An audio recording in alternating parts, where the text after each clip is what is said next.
Welcome back, CMA warriors.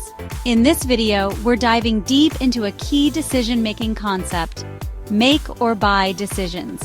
Whether you're preparing for Part 2 of CMA USA or sharpening your real-world decision-making skills, this one is a must-watch.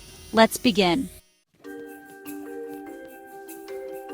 A make or buy decision is when a company must decide whether to produce a component internally, make, or purchase it from an external supplier, buy. This decision is based on costs, capacity, quality, reliability, and potential opportunity costs. The goal is to choose the option that maximizes operating income and minimizes relevant costs. Let's first understand the relevant costs, the heart of make or buy decisions. These are costs that change depending on the option you choose. If a cost stays the same whether you make or buy, it is irrelevant.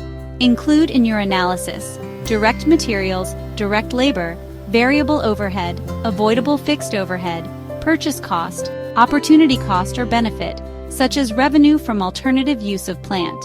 Ignore sunk costs, unavoidable fixed costs, and book depreciation unless it changes with the decision.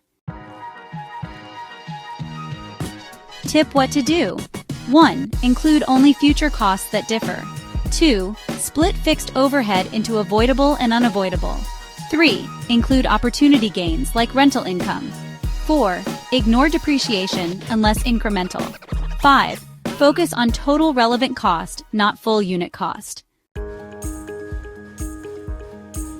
Refrigerator Company produces 20,000 ice makers at $34 per unit. This includes direct material, $7, direct labor, $12, variable overhead, $5, fixed overhead, $10, of which $6 is avoidable. Now, Cool Compartments offers to sell the same for $28 per unit. If bought, the plant can be idled, saving some costs, or retooled to make water filters, earning $32,000 in profit. Here's the make cost, relevant only. Direct material, $7 per unit, totaling $140,000. Direct labor, $12 per unit, totaling $240,000. Variable overhead, $5 per unit, totaling $100,000. Avoidable fixed overhead, $6 per unit, totaling $120,000. The total relevant cost is $30 per unit, amounting to $600,000. Note that $4 of fixed overhead, which is unavoidable, is ignored. Now let's look at the buy cost.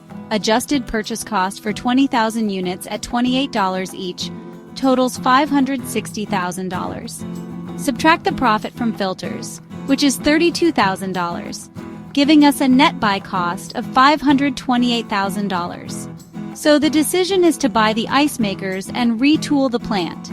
The savings amount to $72,000. Always analyze fixed overhead carefully. Ask, is it avoidable?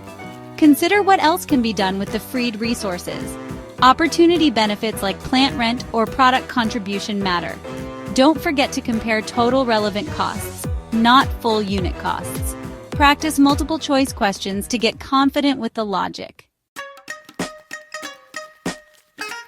Don't get trapped by full absorption costs. Read carefully to spot avoidable costs and benefits. Eliminate sunk costs from your calculations. Use this to remember key relevant costs in make direct material, direct labor, variable overhead, fixed overhead, only avoidable part, and opportunity cost if buying frees up capacity.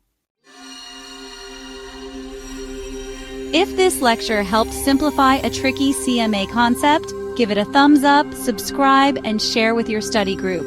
Drop your doubts or requests in the comments. Let's crack CMA USA together.